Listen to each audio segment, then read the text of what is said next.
And now we put the spotlight on the Middle East.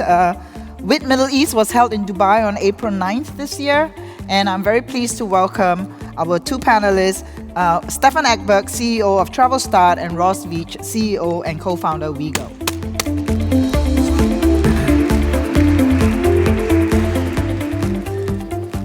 Good morning. How are you? Morning. Good. It was late last night. I wish this was warmer like in Asia, but you know, we get used to it. So Keeps us awake. I know. So like both of you are brave pioneers in the Middle East, right? And so Wego, you entered the region in 2013, almost 8 years after you set up in Singapore. You kind of entered around the same time too, around 2013? Yeah. Yeah. So why wasn't Southeast Asia enough for you? And like, why did you have to go and, conquer new territory? And why was Africa not enough for you? Well, it's never enough, Siew. But Never so enough? for us, so the original ambition was Southeast Asia. That was taking a bit too long. So we sort of did a mass globalization. We translated the product, localized the product into, I think, 60 points of sale, 20 plus languages.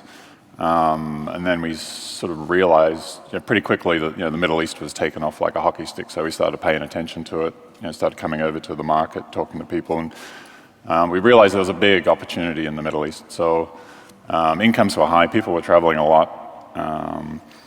There was quite rapid adoption of new technology. Population was rather, was young. But there was no big OTAs in the market at the time. There was booking for hotel, that was kind of it. There was no big flight OTAs, so we brought our meta search model, connected with all the suppliers. So there was more of a vacuum at the same time in a very sort of big emerging market. Correct, but we also thought it was poised to go online quite quickly. So Right. all the ingredients were there. So it's probably like what you learned in Southeast Asia that sort of, led you to read the signals better. A bit of pattern recognition. But do you feel like maybe the fact that Southeast Asia growth wasn't happening as fast, was that due to poor execution on your part, or just tremendous competition, or consumers just weren't ready for a meta search product like yours? I think we're a little bit early in retrospect. You need a critical mass of, consumers firstly, then suppliers, to get the marketplaces running. I mean, Meta's marketplaces. And, it was just too early. All right. So, Stephan, I mean, Africa... I think for us it was a little bit different, but, we were doing South Africa really well, and we made a whole lot of bets, across Africa, Tanzania, Kenya, Nigeria, etc. And we just realized that, much like Ross, we were very early.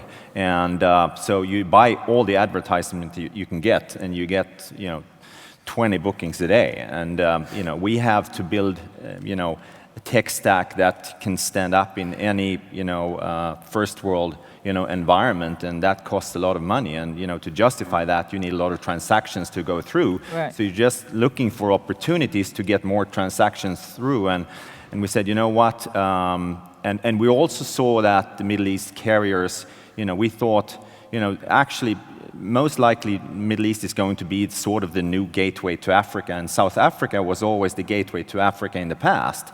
And we figured, this is going to be the new gateway to Africa, so we probably need to be there. And so there was sort of a whole bunch of things that sort of factored into that, and we still see Middle East as an important thing if you want to do Africa. Right. So you've been 6 years into the journey, and I asked both of you to send a visual to describe your journey thus far. So can we have the first visual from Ross? Is that? Oh, Ross. Okay. That's an Andromeda, by the way. All right. So when we sort of realized pretty early on, Middle East was very different to any other parts of the world we'd operated previously, and so if you want to go fast in the Middle East across the sand dunes, you're much better off with a camel than a horse. So it's a metaphor, obviously, but we built a camel. So very very local team. Hired people from all over the region, who understand the region, grew up there, speak the languages. Can run for miles without water, without funding. We did our fair share of that. All right. But extremely local, like deep localization of the product, the marketing strategies, the communication strategies. Very different marketing mix to what we've used in other parts of the world. So very heavy on the the influencers, the mobile apps, TV. But yeah, so super local. All right. You can't do it remotely from outside the region. You have to be on the ground. Okay, Stephan, your Yeah, so visual? Oh no, so what's Stephan's visual? that wasn't my slide, but maybe I can use this one. I don't know. Why don't you?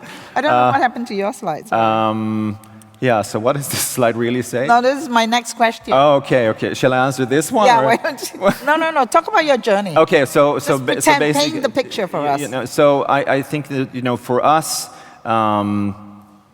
it's been I sent you a picture of the trough of sorrow, which is this typical startup graph. That you start up with an endless amount of enthusiasm and energy, and sometimes money, and you just go crazy all in, and then everything just come crashing down, and then for a few years you're trying to figure out what the hell are we doing, and how do we survive this thing, and then eventually you find some sort of product market fit, and then you start to grow. I think so you have come out of the trough of sorrow into a good place. So yes, but we're not there yet, but we're starting to finally climb, and we've cracked it. And I think the biggest problem we did was, and I told this to you in Dubai as well, was we threw out our blueprint, and we said, let's do a greenfield operation here, and let's just run with whatever the team comes up with, and that was a major mistake. And so now we've gone back to basics and said, let's just follow our blueprint. It's silly and it's simple, but it works. Right. So, yeah. So it's interesting. It's a different approach because he said, like complete localization. You didn't have a blueprint. You went with a camel, and he. Yeah, but the difference for Ross was he didn't have a success case in the past. So for him, it was either I do this right or I'm going to die. Can we? Right? Yeah, that's fair. I mean, we've completely reinvented ourselves. No, right. but that's also a good place to be, I think. And he went all in, and hats off. I mean, damn, you did a good job. Yeah. So to Einstein, who did a fantastic job of figuring out humanity, I want to ask you, one happy discovery you made, as pioneers in the Middle East. One happy discovery. Forget the trough of sorrow. What's the one happy discovery? Okay, so I'll. Yeah, there are many things we could have done differently, but we should have waited because we invested a lot of money very early in doing Arabic. We could have waited, several years in doing that. Okay. But so I think that was a happy discovery, but too late. So across the 60 points of sale globally that we run, the average booking values in the Gulf are by far and away the highest worldwide. So out of Saudi, UAE, Qatar, Kuwait. Look, they're not picky about price the way they are in Europe and other countries, India, etc. Not at all. It's like, and especially air-centric companies wants to sell ancillaries, and people whatever, we'll just take everything, and so that's I think that's pretty nice. But they are picky about customer service. Yes, very. Okay. So oh my word! Somebody doesn't get their tickets almost immediately. They'll be straight on Twitter. Yeah. And we're running a meta marketplace model. A lot of the users actually think they booked with us, so we become collateral damage and right, because they don't realize that they actually not have bought something. Yes, and other things are very interesting as well. People book their trips at night. I suppose it's because it's so damn hot, and so they do all the work at night, and it's very interesting. Yeah, but actually, our peak time is midnight. Yeah. Midnight, okay. Midnight Gulf time. Interesting, okay. And they watch a lot of YouTube. But a lot of last-minute stuff, right? So you see a lot more last-minute in that market? Yeah. Well, there is a fair bit of that. But, average lead time, we see is about, 3-4 weeks for air. So, okay. But you're right, there is a lot. Okay. Particularly with hotel. One of the interesting hotel phenomena we see with hotels, particularly out of Saudi, so people will book 3 or 4 different hotels for the exact same dates in the same destination, and then about a day or 2 before, they'll cancel all but one.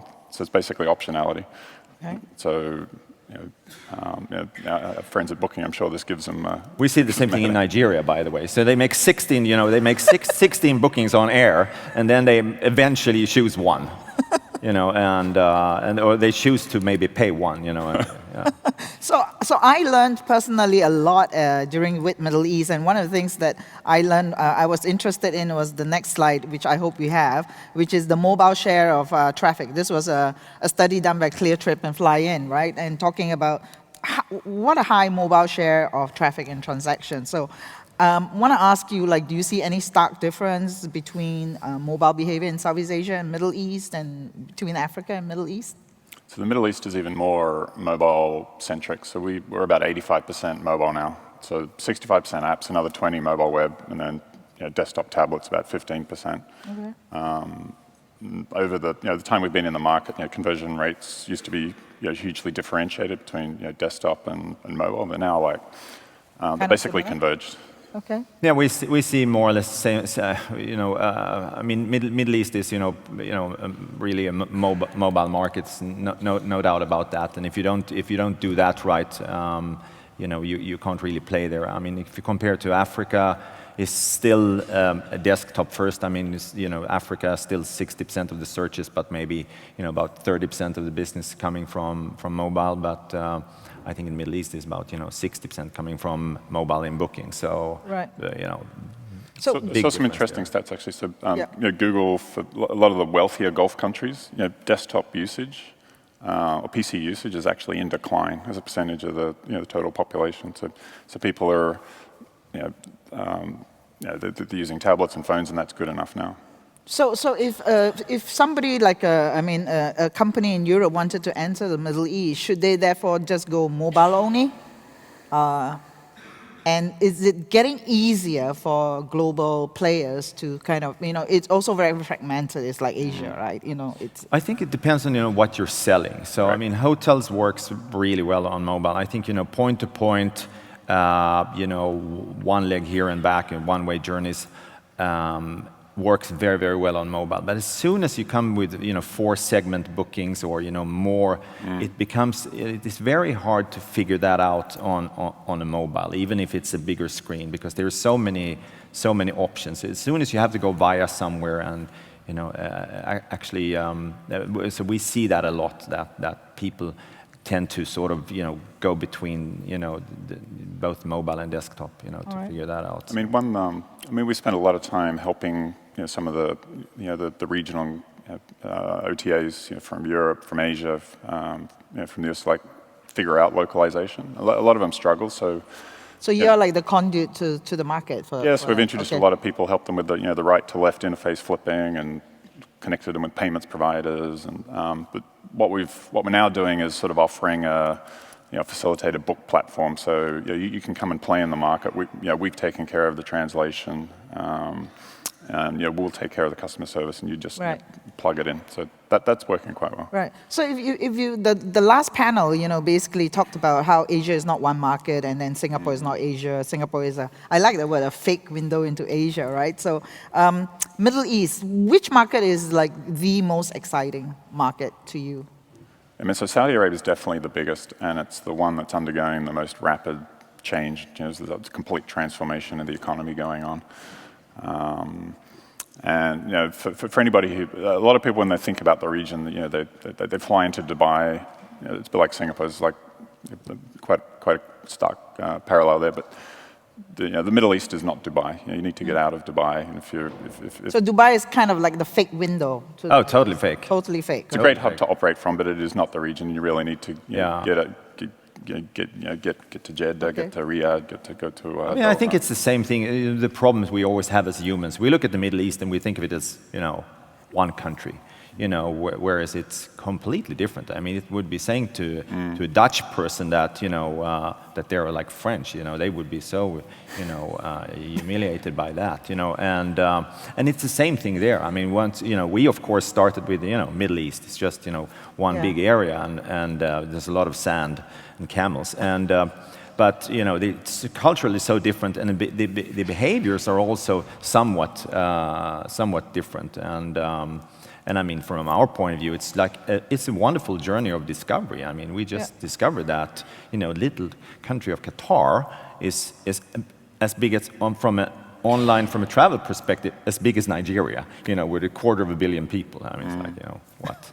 So, I mean, one of the things that I learned was the transformation that's going on in Saudi Arabia, where they're opening up to leisure tourism for the first time, so that somebody like me can go there for a holiday. They are spending gazillions of billions of dollars developing the Red Sea, and they are targeting 30 million Umrah travelers by like a certain time. So Saudi Arabia is going to be the magnet, do you reckon? For yes, I mean,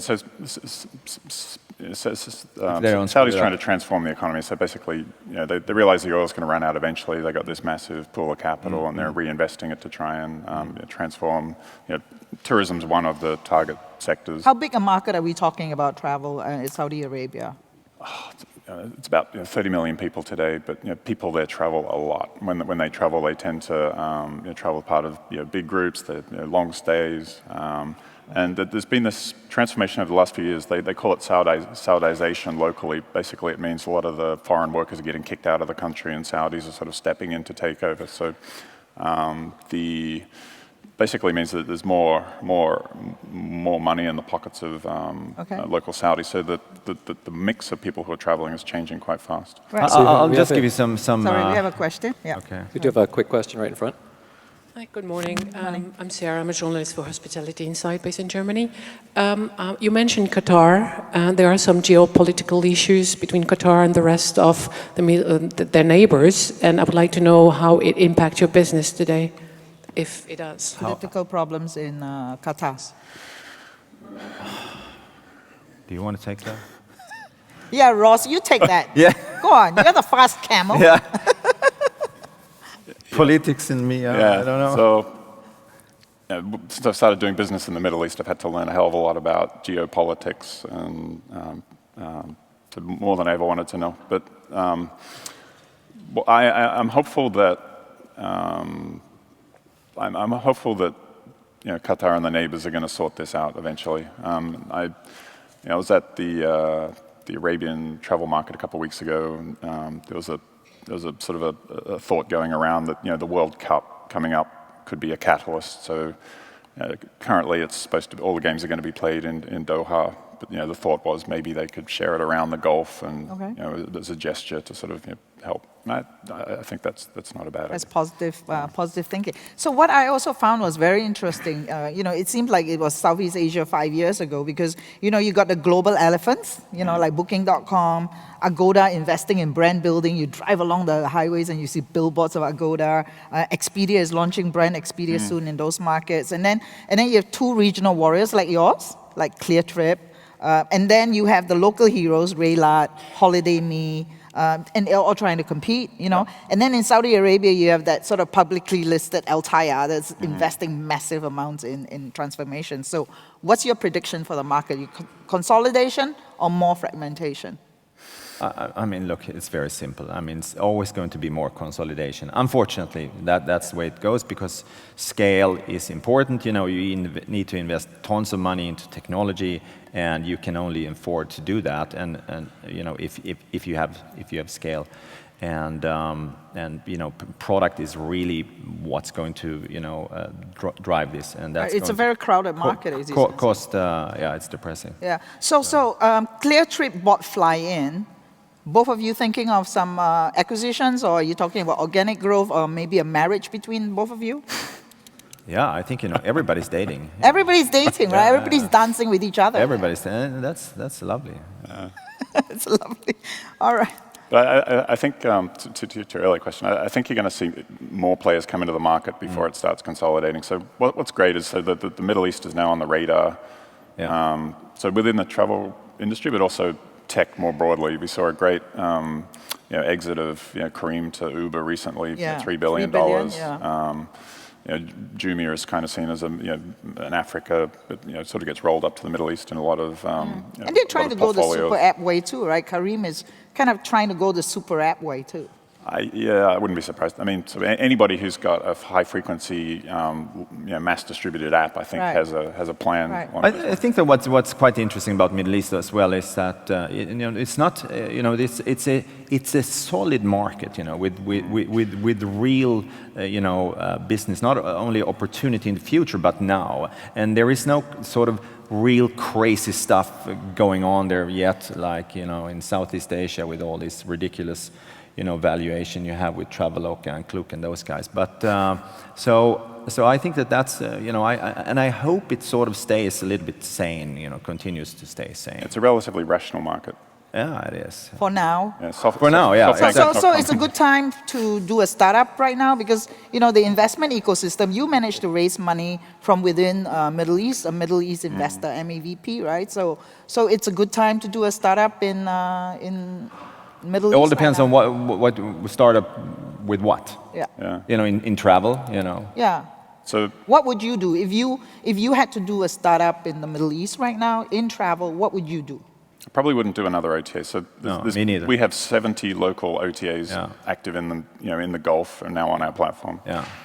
None of those existed, or most of them didn't exist 5 years ago. Yeah. So that's and most of them won't exist in 5 years either. So what would you do? So What Hoon, would we you have do? another question from the floor. Sorry, we have a question. Yeah.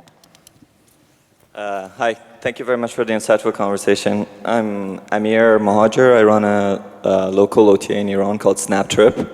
And I just had a question for you guys because I noticed the conversation about Middle East didn't really cover Iran as a market. And I think you both had an experience trying to enter the Iranian market. Wanted to get your insights on that market because, that's also a 5 billion euro opportunity in the travel space. Did you hear that? Iran. I don't. You did? Did you understand the question? It's very hard to hear. Yeah. Can you rephrase? It's just a. We don't have any PA here, so I mean we. It's very muffled. Can you hear me? Yeah. It's asking for insights on the Iranian market. Your experience entering the Iranian market, because I think you both at some point entered. And The experience in entering what? Iran. Iran. Okay. Oh, that's a lovely market. Yeah. Iran. Okay. So fascinating wanna go country. first? Yeah. Fascinating country. Looked like being a very interesting market a couple of years ago when the UN sanctions first came out. Unfortunately, it's getting very, very difficult politically to be in that market.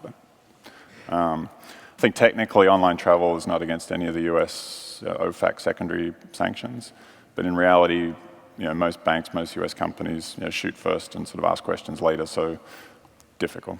Difficult. I mean, it's a great market, and what they have, which most markets don't have, they have one payment gateway, in Iran, and basically everybody has two cards, and it's government controlled, and so payment is completely frictionless, and people have absolutely no problem with interacting online. So it's growing with leaps and bounds there, and there is one winner there, and I would not go up against them because they're so damn good. So, yeah. Okay. Alibaba. Yeah. All right. So finally, I also asked you to send me a visual, and I hope that Stephan slide is there. So Ross, a visual of how you see the future of travel in the Middle East, and can we have Ross's slide, please? Okay, so firstly, these are demographic pyramids from some of the largest population bases. Demography is destiny, and basically, this is like the opposite of what you see in East Asia these days. If you look at Japan, Korea, actually China even. Young population. So this is going to fuel a lot of growth to come. Left side, that's a Hyperloop visualization. This is coming to the Gulf, and if Hyperloop doesn't come, high-speed rail is, and it's going to change the way people get around Arabia. Right side, changing climate is going to be it's already driving up summer temperatures in the Gulf. It's going to make living in a lot of places increasingly difficult. Water's going to becoming a problem, so people are probably going to travel more. Down the bottom, this is sort of something I would really like to see happening, like a proper free trade zone across the greater Middle East. There's lots of political reasons why it's difficult, but it would be for the benefit of everybody if it actually happened. Okay. And lastly, the quote that is Mark Twain I really like, and this is kind of one of the reasons we do what we do, right? So, travel is fatal to prejudice, bigotry, and narrow-mindedness. And we think the more people travel, the more they tend to understand each other, less likely to go to war. Especially with the Middle East. You're so philosophical. Okay, all right. He's the fastest camel and he's philosophical. I know. Okay, so Stephan, I hope you have your visual. If not, use your imagination to paint the picture. Okay, so paint the basically, picture. so I sent a picture of the Jetsons. And I was obsessed with the Jetsons when I was a kid, and these futuristic space worlds. And I think that if you look at Dubai and Abu Dhabi and those cities, it's the closest I've come to see to those kind of worlds that they painted there. And this is what I'm really excited about there, because they have. You can say whatever you want about these people ruling these countries, but they really have their eyes set on the future. And that's why I think that if you're not there today and you do business, you're actually sleeping, because this is actually this is where the future is created. And how often does this happen in a lifetime, that you see new cities emerge like this? It doesn't happen. I mean, one of the things that I find most impressive about the Middle East, when you stay in a hotel in Dubai or Abu Dhabi and all that, is the diversity of nationalities that work in a hotel, right? So you get one hotel and you get 60 nationalities working here. And when you have countries that are actually putting up walls and say, we don't want any more immigrants, we don't want labor, even Singapore is doing that. I mean, what do you think of that? I mean, that as something... I used to think of Singapore as being reasonably multicultural. Cosmopolitan, but I think Dubai is probably the most cosmopolitan place on the planet. And if you ever go and visit Emirates, they have like almost a mini city. Like you sit in reception there for long enough, pretty much every nationality on the planet's going to walk by over the space of an hour. But I think it's really a place where you can sort of figure out the future, because you have expats from all over the world, and Brazilians, they marry people from Iceland there, and and what's going to happen with their kids? How are they going to look at the world? I mean, it's so fascinating, actually. All right. Yeah. Thank you. On that note, please join me in thanking Ross and Stephan.